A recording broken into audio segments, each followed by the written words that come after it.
قال الله عز وجل أعوذ بالله من الشيطان الرجيم بسم الله الرحمن الرحيم وما أرسلناك إلا رحمة للعالمين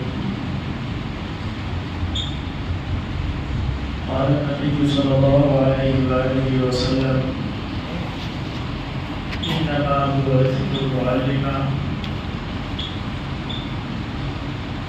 صدق الله مولانا العظيم وصدق رسوله النبي الكريم ونحن على ذلك من الشاهدين والشاكرين والحمد لله رب العالمين.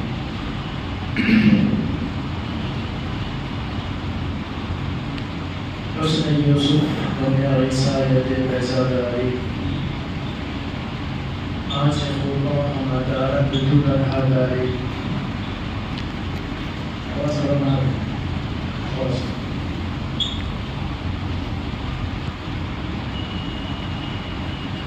میرے محترم بزرگوں نوجوان دوستوں اور عزیز بچوں،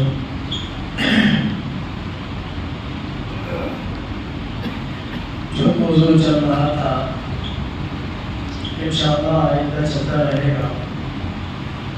اس وقت ضروری ہے ماہ ربیع الاول کی وجہ سے اور اس میں جشن منانے والوں کے لیے کچھ باتیں ضروری ہیں کہ سامنے آئے. ہمیں کیا کرنا چاہیے، ہم کر کیا رہے ہیں، ہونا کیا چاہیے، ہو کیا رہا ہے. ایک وقت تھا آج سے تقریباً 1500 سال پہلے جب دنیا کفر و شرک میں مبتلا ہو گئی تھی، ہر طرف ظلم و غارت برپا تھا، ہر شخص ایک دوسرے کے خون کا پیاسا تھا. سچائی، بیانتداری، امانت، ان چیزوں کا دور تک کہیں نام و نشان بھی نہیں تھا. عورتوں پر الگ مظالم ڈھائے جا رہے تھے، بچوں پر الگ مظالم ڈھائے جا رہے تھے. ایسے مومنٹ میں، ایسے حالات میں اللہ نے بطحا کی سنگلاخ پہاڑیوں سے ایک ماہتاب کو نمودار کیا، ایک آفتاب کو نمودار کیا، جس نے ساری دنیا کو اپنی روشنی سے روشن کیا، اپنے نور سے منور کیا.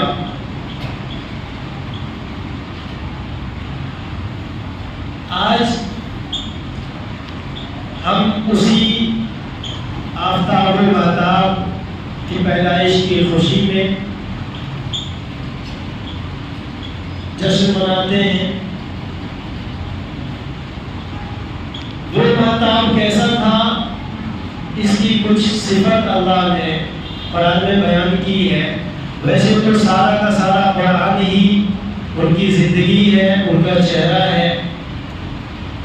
کسی نے پوچھا اماں عائشہ سے کہ رسول اللہ صلی اللہ علیہ وآلہ وسلم کے اوصاف کیا تھے. اماں عائشہ نے فرمایا، کیا تم نے قرآن نہیں پڑھا؟ کیا تم نے قرآن نہیں پڑھا؟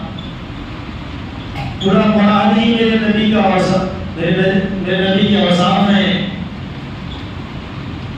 قرآن کھولو میرا نبی نظر آئے گا، قرآن کھولو میرے نبی کا چہرہ نظر آئے گا. اب یہ نبی اللہ کی نظر میں کیسی شان رکھتا ہے، اس کے بارے میں اللہ خود فرماتے ہیں. قرآن کہتا ہے یاسین والقرآن الحکیم، مجھے قسم ہے قرآن حکیم کی. انک لمن المرسلین، اے میرا حبیب تو میرا رسول ہے. میرے نبی کا راستہ سچا ہے یا جھوٹا، اس کی گواہی قرآن نے خود دی، علی صراط مستقیم، تو جس راستے پر ہے نا وہ بالکل سیدھا راستہ ہے، وہ بالکل سچا اور پکا اور اچھا اور جنت والا راستہ ہے۔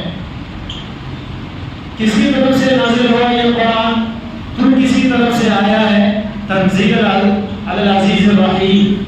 قرآن نے کہا، خود قرآن نے گواہی دی اور اللہ نے کہا یہ جو چیزیں ہیں، یہ جو قرآن ہے جو میرے نبی کی گواہی دے رہا ہے، اور یہ جو میرا حبیب ہے اس کو میں نے ہی بھیجا ہے، میں نے ہی دنیا میں نازل کیا، میں نے ہی اتارا ہے۔ رسول اللہ صلی اللہ علیہ وسلم نے ارشاد فرمایا، انا ثمرۃ دعوت ابراہیم، کہ میں اپنے باپ ابراہیم کی دعا کا ثمرہ ہوں، میں اپنے باپ ابراہیم کی دعا کا پھل ہوں۔ ایک طرف تو ایک برگزیدہ نبی اور نبیوں انبیاؤں کا باپ، رسولوں کا باپ، یہ اس نبی کو دنیا میں اور مکہ میں خصوصی طور سے لانے کے لیے دعائیں کر رہا ہے، ایک طرف اللہ خود گواہی دے رہا ہے۔ باقی کم و بیش 1,24,000 پیغمبروں کی کا مقابلہ اس نبی سے کیا ہے؟ تو اللہ نے اس کی بھی گواہی دے دی کہ حضرت موسیٰ علیہ السلام کو اپنے پاس بلایا،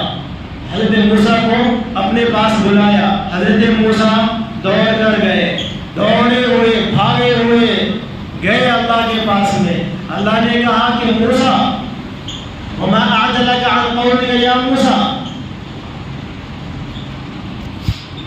اللہ نے کہا موسیٰ تم کو میں نے بلایا، تم بھاگ کے کیوں آئے، تم بھاگ کر کیوں آئے ہو میرے پاس میں؟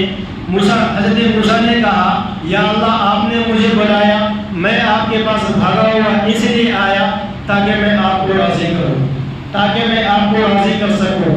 ادھر اپنے حبیب کی باری آئی، جناب محمد رسول اللہ کی باری آئی، ادھر احمد مصطفیٰ محمد مصطفیٰ کی باری آئی، ادھر خاتم الانبیاء و خاتم الرسول کی باری آئی، تو خود اللہ نے کہا وَلَسَوْفَ يُعْطِيكَ رَبُّكَ فَتَرْضَىٰ، ساری دنیا سے کہا کہ تم مجھے راضی کر، اور اپنے حبیب سے کہتا ہے کہ میرے محبوب میں تجھے راضی کروں گا۔ سارے نبیوں سے کہا کہ تم مجھے راضی کر، اور جب اپنے حبیب کی باری آئی تو اللہ نے خود کہا کہ میرے حبیب میں آپ کو راضی کروں گا۔ وَلَسَوْفَ يُعْطِيكَ رَبُّكَ فَتَرْضَىٰ، میں اتنا آپ کو عطا کروں گا کہ آپ راضی ہو جائیں گے۔ حضرت موسیٰ کو کہیں کہ میں آپ کو راضی کرنا چاہتا ہوں، اور اللہ خود کہے کہ میرے محبوب میں آپ کو راضی کرنا چاہتا ہوں۔ اس بات سے اس کے آگے اور کوئی کسی گواہی کی اور کسی تصدیق کی اور کسی آیت کی ضرورت نہیں رہتی ہے کہ اللہ جس کو راضی کرنا چاہے اس کی شان کیا ہوگی، وہ کیسا محبوب ہوگا، وہ کیسا حبیب ہوگا، وہ کیسا صدیق ہوگا، وہ کیسا رحمت للعالمین ہوگا۔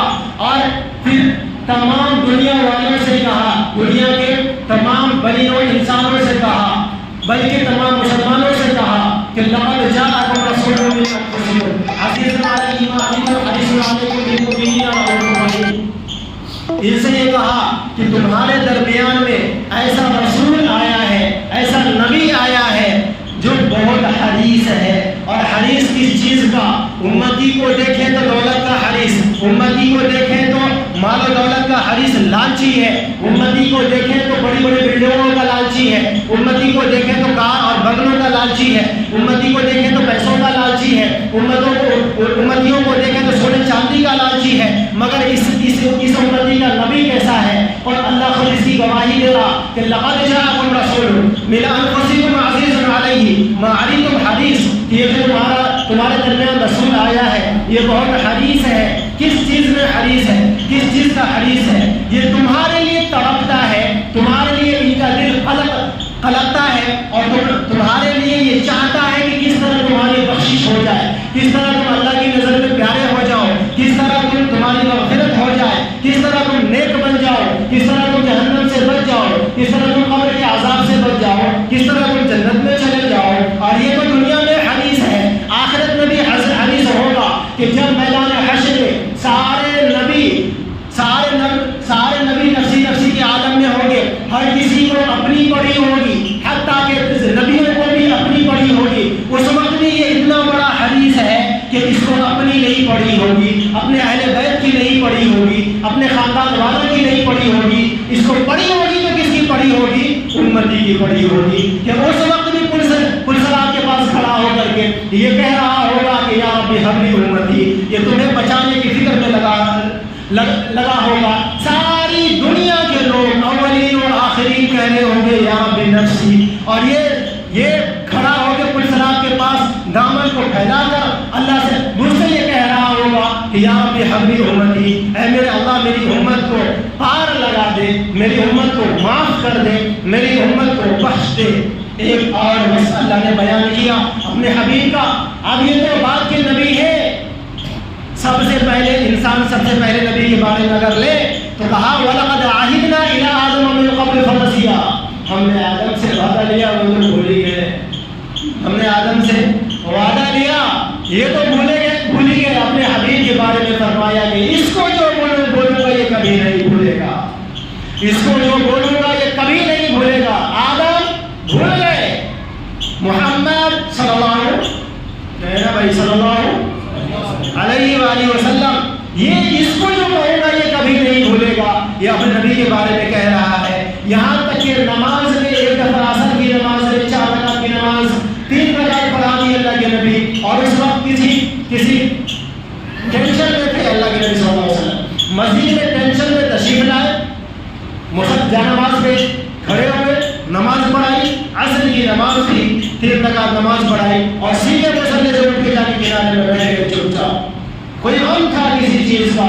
صحابہ اپنی جگہ بیٹھے ہوئے تھے، صحابہ اپنی جگہ بیٹھے ہوئے تھے۔ کچھ دیر کے بعد اللہ کے نبی صحابہ کی طرف دیکھیں کہ ماجرا کیا ہے۔ نماز کے بعد میں اٹھ گیا ہوں، یہ سب کے سب بیٹھے ہوئے ہیں۔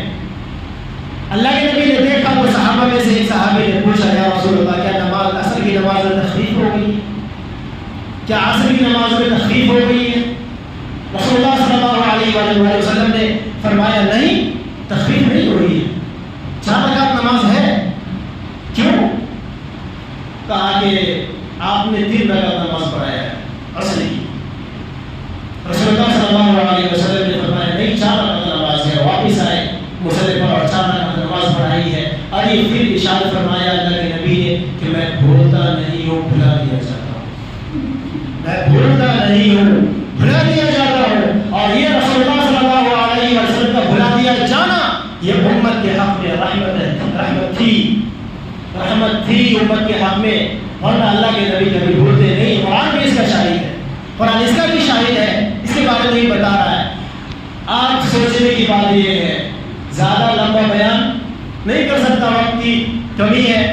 اصل مدعے کی بات کیا ہے کہ جو ہمارا نبی ایسا ہو، ہمارے لیے آیا ہو، ہماری فکر دنیا سے لے کر آخرت تک کے لیے کر رہا ہو اور کرے گا، کیا اور کرے گا، ایسا نبی آیا ہو، ہم امتیوں کو کیا کرنا چاہیے؟ اس نبی سے ہمیں سبق کیا ملتا ہے؟ بس میں یہ سوچنے سمجھنے کی بات کر رہا ہوں، آپ کے لیے بھی اپنے لیے بھی، اعتراض کی بات نہیں ہے۔ بات یہ ہے، میں یہ کہہ رہا ہوں کہ ہمیں اس نبی سے سبق کیا لینا چاہیے۔ آپ قرآن کھول کر دیکھیں تو پتہ چلے گا وَلْتَكُنْ مِنْكُمْ أُمَّةٌ يَدْعُونَ إِلَى الْخَيْرِ وَيَأْمُرُونَ بِالْمَعْرُوفِ وَيَنْهَوْنَ عَنِ الْمُنكَرِ۔ یہ سبق ہمیں سب سے بڑا سبق ہمیں ملتا ہے، اس نبی کا سب سے بڑا سبق ہمیں یہ ملتا ہے جو قرآن شاہد ہے، قرآن گواہی دے رہا ہے۔ وہ کیا ہے؟ تمہارے درمیان تم میں سے ایک ایسی جماعت کا ہونا، تم میں ایک ایسی جماعت کا ہونا لازمی ہے، ضروری ہے، جو خیر کی طرف لوگوں کو بلائے اور برائی سے روکے۔ اس نبی کا سب سے بڑا سبق، اس نبی کا وظیفہ زندگی، اس لاڈلے نبی کا وظیفہ حیات کیا ہے؟ وَلْتَكُنْ مِنْكُمْ أُمَّةٌ يَدْعُونَ إِلَى الْخَيْرِ وَيَأْمُرُونَ بِالْمَعْرُوفِ وَيَنْهَوْنَ عَنِ الْمُنكَرِ۔ اور اس امت کی بنیاد کس پر رکھی گئی؟ كُنتُمْ خَيْرَ أُمَّةٍ أُخْرِجَتْ لِلنَّاسِ تَأْمُرُونَ بِالْمَعْرُوفِ وَتَنْهَوْنَ عَنِ الْمُنكَرِ وَتُؤْمِنُونَ بِاللَّهِ۔ یہ بنیاد ہے، یہ بیس ہے اس امت کا، یہ بیس ہے۔ پیدا کیوں کیے گئے ہیں؟ وَمَا خَلَقْتُ الْجِنَّ وَالْإِنسَ إِلَّا لِيَعْبُدُونِ۔ ہمارے پیدا ہونے کا مقصد کو، اس امت ہمارے پیدا ہونے کا مقصد ہو عبادت، اور اس امت کا تمغہ امتیاز یہ قرآن کی آیت کنتم خیر امتی اور جو نبی سے سب سے بڑا سبق مل رہا ہے وہ یہ اس نبی سے سب سے بڑا سبق مل رہا ہے. پتہ کیا چلا؟ کیا سبق ملا؟ اچھی بات کا حکم کرنا، برائی سے روکنا، خود بھی نیک عمل کرنا، خود بھی نیک عمل کرنا، دوسروں کو بتانا، برائی سے روکنا. یہ اس نبی کا وظیفہ حیات تھا، وظیفہ زندگی تھا. جو وہ نبی 63 سالہ زندگی میں 23 سال صرف اسی کے اوپر محنت کی ہے، صرف اسی کے اوپر محنت کی ہے. آج ہمارا یہ حال ہے، ہم اس ٹاپک پر بات سننا وغیرہ نہیں کرتے، اور جو مولوی اس ٹاپک پر بات کرنا چاہتا ہے ہم چاہتے ہیں کہ اس کو اٹھا کے پھینک دیں. یہ ہماری حالت ہے بھائی. ہم اپنے نبی کی وظیفہ حیات کو بھول گئے، سننا ہی گوارا نہیں کرتے، برداشت نہیں کرتے. اگر کوئی صحیح بات ہمارے سامنے کرے ہم چاہتے اس کا ٹیٹ ہوا کرو. مذاق نہیں کر رہا ہوں، حقیقت بتا رہا ہوں. آپ بالکل واقف ہیں اس بات سے. یہ کیا بیان ہو رہا ہے، کیا کیسا بیان ہے، اچھا نہیں ہے، یہ وہ پسند نہیں کرتے لوگ اس چیز کو. اب بتائیں کہ ہماری پھر اوقات ہمارے نبی کی نظر میں کیا ہو گئے ہوگی، اندازہ لگائیں. کل قیامت کے دن وہ نبی ہمارے لیے جب کہا ہوگا یا ربی حبلی امتی، اور میرے چہرے پر جب نظر پڑے گی اس نبی کی تو اس وقت میں ان کے اندر میں ان کا خون کیسا کھولے گا، اس بات سے پتہ لگتا ہے. حدیث صاف موجود ہے کہ جب میدان حشر میں حوض کوثر پر اللہ کے نبی اپنی امت کو دیکھیں گے تو گلے ملنے کی کوشش کریں گے، امتی کو بلائیں گے، امتی دوڑا ہوا آئے گا، بیچ میں پردہ حائل ہو جائے گا، بیچ میں پردہ حائل ہو جائے گا. اللہ کے نبی پوچھیں گے اللہ سے، اللہ یہ کیا مسئلہ ہے، میں نبی یہ میرا امتی میں گلے لینا چاہتا ہوں، اپنے بیچ میں پردہ ڈال دیا کیوں؟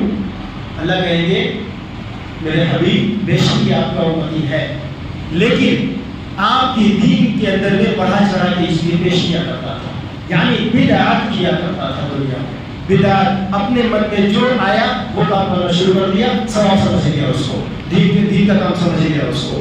اللہ کے نبی فرمائیں گے اس وقت میں جملہ آگے دیکھیں، اللہ کے نبی کو فرمائیں گے کہ اس کو فوراً میری نظر سے دور کیا جائے. سمجھے؟ اب سمجھے بات؟ اللہ کے نبی فرمائیں گے اس کو فوراً میری نظر سے دور کیا جائے، ہٹاؤ اس کو یہاں سے.